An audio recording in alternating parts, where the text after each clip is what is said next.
Hey everyone, Chris Gio of Beyond the Veil. The biggest question I always get is, where do I get ayahuasca? Well, I'm going to tell you in this video. So it seems like every time I post a video about ayahuasca or DMT, I always get the question, where do I get it? I want to try it. Where do I get it?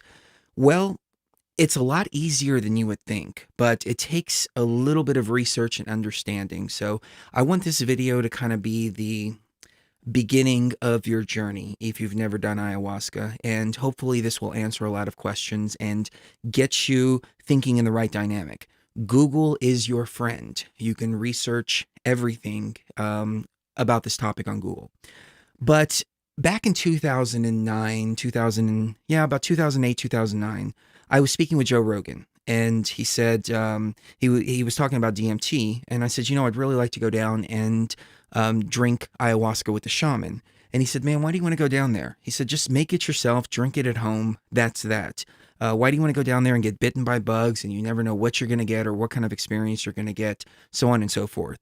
And if it wasn't for me listening to his advice and actually starting this journey on my own, I wouldn't be 10 years into my ayahuasca experiences now. I'd probably still be waiting for that time when I get to go down there to the Amazon and spend thousands and thousands of dollars. But through the course of the last 10 years, I've heard stories from people like Dennis McKenna and several other people that we've had on our show of bad situations that happen when you go down to the Amazon. Ayahuasca tourism is becoming huge, and a lot of people are going down there to give people ayahuasca for profit. And so it's lost a lot of its spirit. It's lost a lot of its soul. There's been some shaman that have neglected to watch over the people doing the ayahuasca. And in one case, a boy wound up dead. It wasn't from the ayahuasca, but it was because of the shaman's absence that this was able to happen. I heard of another story where the shaman was putting scopolamine into the brew. Scopolamine, as far as I know, is devil's breath, which is basically a zombie powder. They use it down there in South America. A pretty woman will walk down the street, blow it in your face, and then you become completely susceptible to her and to anybody else around for 24 to 36 hours. And there's stories of people just emptying out their bank accounts and doing all kinds of ridiculousness, and they do it with a smile on their face, and so nobody thinks anything is wrong. So devil's breath is something to definitely be concerned about. But when you make it yourself, then you really know what you're putting into it. You're putting your love, you're putting your intention into it. And intention and love is so important to put into these kind of experiences. So in order to understand how to properly brew ayahuasca, first of all, you have to understand the different options that you have. I don't work with traditional ayahuasca, and I'll explain to you why here in just a few moments. But what I work with is an analog of ayahuasca. So down in the Amazon, they'll use bee caapi, which is considered the ayahuasca vine, and they'll use chacruna, which is the DMT-containing plant. A lot of people don't realize, but down in the Amazon, they don't consider the DMT-containing plant to be the actual source of the medicine, but rather it's the bee caapi, the ayahuasca vine, that is considered to be the source of the medicine, and the DMT-containing plant is considered to be the helper plant. Now, the ayahuasca vine, the bee caapi, is actually an MAOI. It's a monoamine oxide inhibitor. And what this does is this inhibits the stomach acids and makes the stomach ready to process the DMT. Because if you just take DMT orally by itself, it's not going to do anything. The stomach acids are going to interfere with it. So it's basically an MAOI and a DMT-containing plant. The problem with bee caapi and chacruna, both of them, is that they vary in potency so much. So I'll make a brew, for example, with ayahuasca and chacruna, and it'll come out wonderful the first time. And another batch of plant, and it doesn't work. And so down in the Amazon, they just take like big chunks of bark and just throw it all into the brew. And that's that. We don't have that luxury here. So I choose to brew it in a different way. What I like to use for the MAOI is something called Syrian rue. Now, in the ayahuasca guide, the Geohuasca guide that we have down in the description, we've got a really good recipe. And we've made this recipe based on experience and science and gnosis as well, and knowledge that the plants have given us.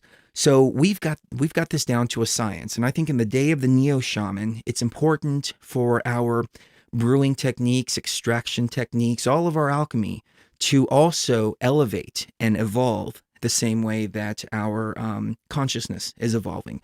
So there's no reason to go out and chop down trees and throw them in big pots and just hope for the best anymore in this day and age. So when it comes to the Syrian rue, the reason that I like this better is because I know exactly what I'm going to get every single time. In the guide, we put a recommended dose of 4 to 5 grams. In hindsight, that probably should have been adjusted to about 3 because I'm a bigger guy, and so I usually take about 4 or 5, but Cherie will take 3. So you might want to start with 3, and you can go up to 5. But the Syrian rue always works. I mean, as long as you have good Syrian rue seeds, there's not too much of a variance in potency like you get with the actual ayahuasca vine. So what we do is we'll take the Syrian rue seeds and grind them up, and we'll eat them about 45 minutes before we drink the actual DMT containing brew. And after you ingest the Syrian rue seeds, you'll start to feel warm and fuzzy. And you'll know that the Syrian rue is working and that your body will tell you when it's time to actually drink the acacia or the mimosa brew or whatever the DMT containing plant you're working with is. And then if you want at that same time, you can also ingest some beak happy. So you can bring in the spirit of the ayahuasca, but you know that that Syrian rue is going to actually have the MAOI effects on the stomach. So you don't have a wasted experience because there's nothing worse than going through all of this preparation, going through the diet, going through everything, and finding out last minute, oh, I didn't take enough of the MAOI, so the entire night's a waste. So leading into the experience, you want to fast from salts, sugars, meats, chicken, things like that. The more natural and plant-based you can make your diet leading into the experience, the far better. Now, the good thing about the Syrian rue is it's a reversible MAOI. So it's not going to have any adverse effects if you have eaten the wrong thing, like some pharmaceuticals could have an adverse effect, some MAOI pharmaceuticals. And I do not recommend MAOI pharmaceuticals. There's 2 different MAOIs, MAOI-A and MAOI-B. If I remember correctly, I'm not a doctor, so I don't know exactly. But I know that the pharmaceutical grade stuff is a different type of MAOI than the plants contain. So if you're on an MAOI now, I would consider that a no-no and use the plants instead. And MAOIs have an interaction with MDMA, amphetamines, SSRIs, antidepressants, things like that. So if you're taking any kind of medication, you want to get off that medication for at least a week, if not 2 weeks. And despite any of my advice here in this video, it is your responsibility to go out there and research if you are on any type of medications or anything like that, because it could be very dangerous and the wrong combination can be fatal. But if you're living an organic lifestyle and you're not on any medications, just like a lot of people are starting to live that lifestyle, this is definitely what I recommend the Syrian rue to start out with. Now, one more note on the Syrian rue is that if you are a pregnant woman, in some cultures, they've used Syrian rue to provoke miscarriages. The overdose threshold for Syrian rue is somewhere up there towards like 15 grams. So the recommended dose is between 3 and 5 grams. So you don't have any danger of anything adversely happening to you by taking too much rue, because you've got to get up to that 15-gram mark. And taking more rue than you need is not going to provoke a better experience. As a matter of fact, it's going to provoke a worse experience because it's going to make you more nauseated throughout the entire experience. So there's no reason to up the dose of the rue. The DMT, though, you can continue to go up and up and up in dose. Just depends on how brave you are. So when it comes to the DMT containing plants, there are 3 on my list that I like to work with, and each of them have a completely separate spirit. So it depends on what kind of experience you want to provoke. The ayahuasca vine, I'm backing up here for just a second. The ayahuasca vine, when added to the Syrian rue, creates kind of a cocoon. It's a very motherly kind of experience, and I found that working with ayahuasca, the actual vine itself, actually takes you within yourself a lot more. So you deal with your childhood trauma, you deal with your programming, you deal with your BS, your belief systems. by introducing the ayahuasca vine. When it comes to the DMT containing plants, there are three that I have worked with in the past. That is the chacruna, the mimosa hostilis, and the acacia confucia. The chacruna is what they use in the traditional ayahuasca brews. And if you want a traditional experience, go down to the Amazon and have one. But it's time for us to really level up, which is why I want to put the tools in your hands. So when you're ready to level up, you have them at your disposal. So you can use the chacruna. You can use the rue and the chacruna combined, for example, or the rue and the chacruna and the ayahuasca vine. The problem with the chacruna, again, is it varies so much in potency that it's very difficult to tell exactly what you're getting. And I hear more often than not that people fail with the use of chacruna. My first go-to plant was the Mimosa hostilis. Now, mimosa typically has about 2% DMT in it, between 1.5 and 2. So it's a very highly contained DMT content. But it has its own spirit, though. That's one thing that you have to realize. The mimosa, to me anyways, it's more of an external kind of experience. So I've encountered a lot of entities, and the entities aren't necessarily there to help. I've noticed encounters with a couple of like rogue entities, like there was this octopus lady twirling her legs. I've seen a lot of gray aliens by using mimosa. I encountered some really pissed off gray aliens with horns one time, and they were kind of jumping into our consciousness, into our sphere. And what was odd is Cherie and I both saw them at the exact same time. And they were like telepathically cussing us out. Like, what the fuck are you doing here? Get the fuck out of here. You're not fucking supposed to be here. It was almost as if we got off on the wrong floor in that particular experience. But I wouldn't say that it's because of the mimosa, but the mimosa is more of like an extra dimensional, extraterrestrial kind of contact. I worked with the mimosa for a couple of years until I came across the acacia confucia. The acacia is my go-to plant now.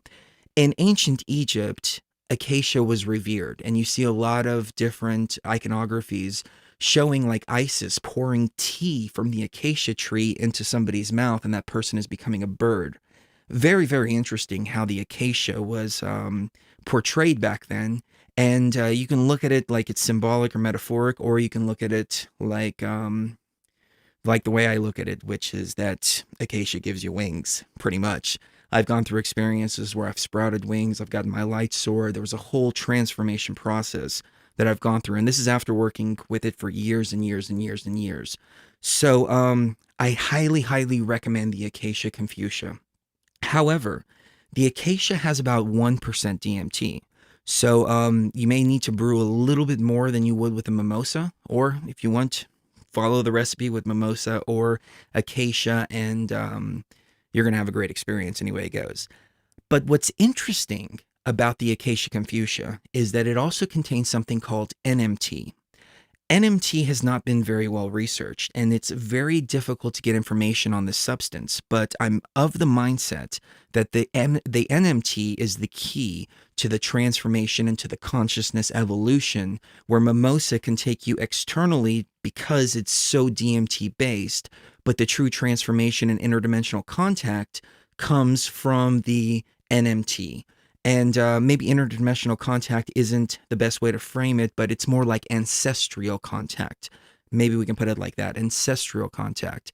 So through the use of the acacia confucia, I have been in contact with Anki, who, once I went through this whole transformation process, I worked with the ayahuasca vine itself. I worked with in many different ways. I tore myself down. I dealt with all my BS. I dealt with all my childhood traumas. I mean, I just completely was just a torn up person for a good little while.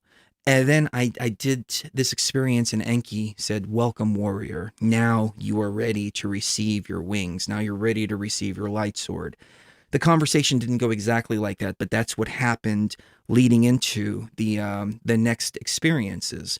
So Anki was the first one that greeted me, and it was the first, I hate to use this term because it's going to be a buzz term, it was the first familiar spirit, because I was definitely familiar with the spirit of Anki, who I think is also related to Poseidon, the god of the sea, etc., etc., and Ninhursag, the mother goddess as well, who was his wife. So once I encountered that, once I got my light sword, once I got my wings, once I dealt with all my BS, I then encountered the goddess Isis herself. And she first appeared with this, as this like beam of light. And it was like a pink and purple kind of beam.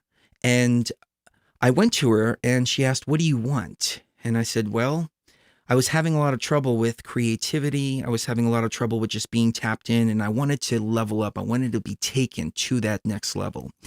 And I told her, I want to be tapped in. I want to just, I want heightened intuition. I want to really be one with the universe. So when I open my mouth and I speak the right way. So at that point, she looked at me and she said, "Well, you've gone through the process. You've cleared out all your karmic BS. Step into my light." And since then, we took on the catchphrase, "Step into the light," because of that one particular experience. So I stepped into her light and she just bathed me in this pure, loving, motherly, divine feminine energy. And I was baptized, so to speak, as a warrior to rebalance the feminine and the masculine energy, which we're so far off balance right now, but that's a story for another time. And in the previous video, I actually started talking about an experience where I saw all these pyramids forming in front of me, and I knew instinctively they were parts of my brain. And then there were all these files rearranged, and there was like a defragment process. This was actually this same experience. I just didn't elaborate on what exactly happened. So at that point, within her light, she said, "I'm going to show you something, but it's only a representation so you can understand what it is. So don't be afraid of its form." And a pink and purple microchip appeared within this beam of light. And she said, "Take this and put this in any part of your brain you want, and you will be tapped in." And the pyramid arose. The file started reshuffling. Everything started happening like that. And I didn't know where to put this because none of the pyramids were marked, but I knew instinctively there were different parts of my brain. So I knew, hey, wait a minute, I need to go to the king's chamber. I need to find the Great Pyramid. And there was the one right in the center. And I started navigating towards it, went down into a tunnel and underneath it.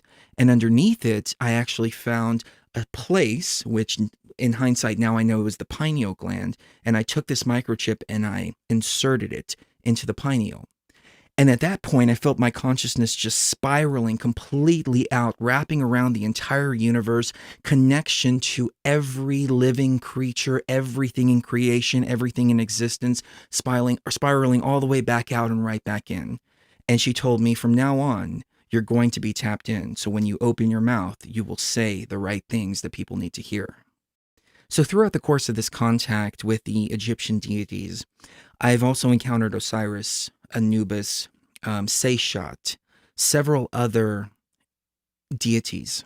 And I realized that the message has always been about rebalancing the feminine and the masculine energy. We're so far off balance into the masculine side that we go out and we commit wars and hate and death and destruction towards one another. And if we had the feminine energy, which is very different from gender, but it's the feminine energy, the love, the compassion, and the intuition, and we combine that with the protection instead of the aggression, then the world would operate in complete and perfect balance. But we're so far off balance, and this seems to be a recurring theme now in my experiences, is rebalance the feminine, rebalance the feminine, rebalance the feminine. But the Acacia Confucia is such a wonderful and beautiful teacher. So let me tell you a little bit about how to brew it. If you look in the Ayahuasca guide, that again is in the description, you'll get a recipe. And one of the most important things is intention when it comes to this. If you just throw it onto a fire with some water and walk away, you're not going to have a good experience because we're dealing with a plant and we're dealing with water at the same time. And we've all seen those videos, and if you haven't, go check them out on YouTube, where people are doing these experiments, these intention experiments on plants and on water as well. And when you're projecting bad energy into water, the water actually changes. When you're projecting bad energy into plants, the plants actually change as well, and the plants will actually start to die. So it's very important to do the blessing and to put your intentions into that brew. And Cherie and I will never argue on the day that we're brewing. And if we do argue in front of a brew, which has happened before, we have to unfortunately throw it out and give it back to the earth. And we go outside and we pour it out into the lawn because we've injected that negative energy. We could work on changing the energy, but the rule is do not argue, do not have any negative emotions, do not have anything while you're brewing this. Now, we typically brew the day before we drink because we go through a very long and loving process when we make our brews. You can find instructions on the internet that you can make a DMT extracted tea, which is what it comes down to, in about 2 hours. But if you're going to rush this, you might as well not even do it. I mean, go take some LSD or something like that. Because if you're not willing to put in the time and the effort to do this right, to do this for the right reasons, and to do it for love, or with love, I should say, then you're just wasting your time and wasting the experience. Come back when you're ready. But what we like to do is we'll get these stainless steel pots, and you can get them on Amazon for like $30. And we fill them up with about a gallon of water, and we'll take about 100 grams of bark and we'll put it in a stocking that we get like from the dollar store, just a basic stocking, no dye, no nothing like that. And the stocking will actually act like a filter.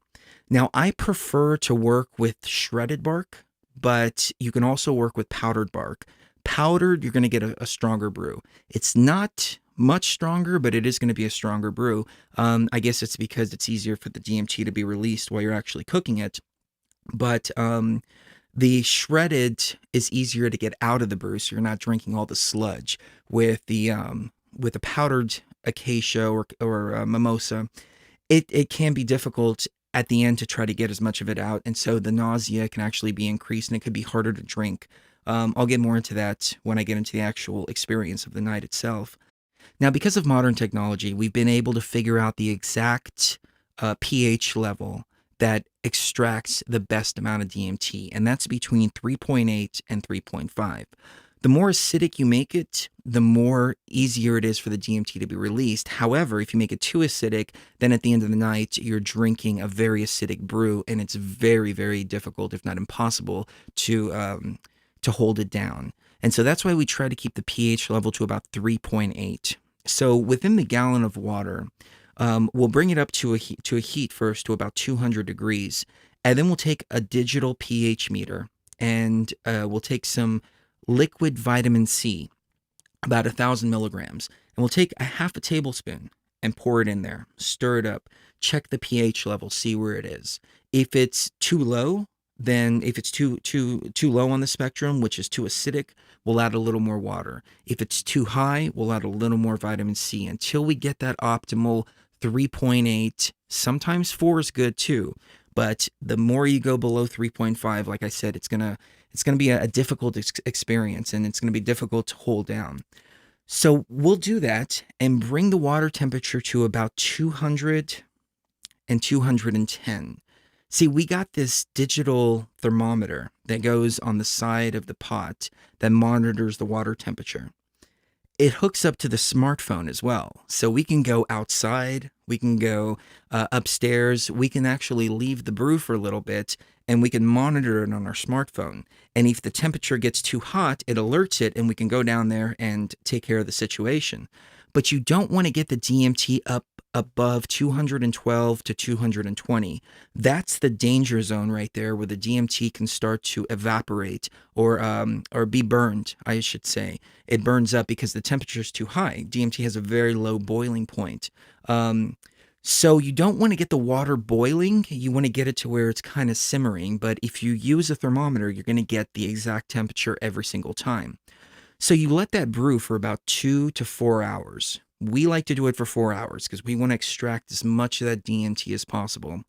And then what we do after that is we take that pulp and the stocking, and we'll repeat the process 3 more times. No, I'm sorry. We'll repeat the process 2 more times because we want 3 total. So we'll do it again. and again. And what happens through every single process is that gallon of water starts to evaporate and you get less and less and less and less. So at the end of it, we're left with about 4 cups of water or 4 cups of liquid with the extracted plant in each pot. And then we combine those together. But before we combine those, we'll take a white t-shirt and we'll pour the water through it. And we might do it 2 or 3 times to try to get as much sediment and gunk out of it as possible. So then we combine all of those together and then we boil those down. Well, we simmer those down. I hate to use the word boil because you don't want the brew boiling. Big no-no. But we'll simmer that down all the way to where we have about 3 to 4 cups total. And within those 3 to 4 cups, you have between 4 and 8 doses of ayahuasca. And that's out of 100 grams of bark. So what we'll do is we'll run that through a white t-shirt once again. But here's another little trick for you, is you can actually put this in the refrigerator overnight. And this is why we brew the day before, because we put it in the refrigerator overnight. And throughout the course of the night, all of that sediment will begin to fall right down to the bottom. And you'll see at the end, your mason jar will have all the sediment at the bottom, then it'll have the tea. And we'll take that and pour that out without pouring the sediment out, and then run that through a white t-shirt one more time. So we filtered the heck out of this brew.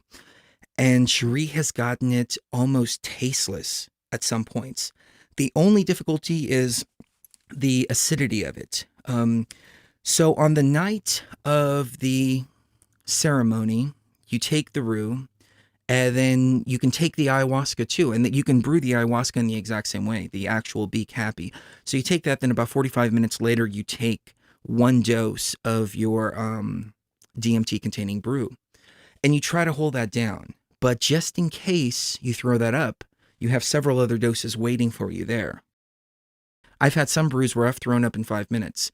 I've had other brews that I don't throw up at all throughout the entire night. So we try to get it as clean as possible. So as you can see, there's definitely a different dynamic going on here in the West. Number one, because we don't have an abundance of these plants, we have to order them. If you're wondering where you can get these, you can get them pretty much anywhere. But I do have to put this caveat out there that I don't recommend you do this. And this is strictly for research purposes, because DMT is a Schedule 1 in the United States, and brewing the tea for the purpose of ingesting it is a Schedule 1. So we never do this in the United States. We only do it where it's legal. The UDV Church and the Santo Daime both have gone to the Supreme Court, and the Supreme Court has upheld the right to use ayahuasca as a sacrament. So another way that you can do this is find the UDV or Santo Daime Church in your area and ask one of the practitioners if you can be invited to one of their ceremonies, and they can give you ayahuasca legally there too. The only problem with them, from what I can tell, is they seem to be very standoffish, and ayahuasca is only for them. It's not for us, it's only for them. And I say that is complete and utter bullshit, because I believe that ayahuasca is for everybody out there. We need ayahuasca in order to help us deal with our bullshit, in order to help rebuild us, in order to help us level up. And if we did this as a humanity, the human consciousness would evolve to those next level of consciousness. And then all the systems around us, religion, government, and the economy, would all come crumbling down when we realize that we are infinite consciousness and we're connected to one another and we're connected to source. But you have to take those first steps. And don't let this whole idea that you have to go down to the Amazon and all this BS stop you from taking those steps. That's nothing but ego.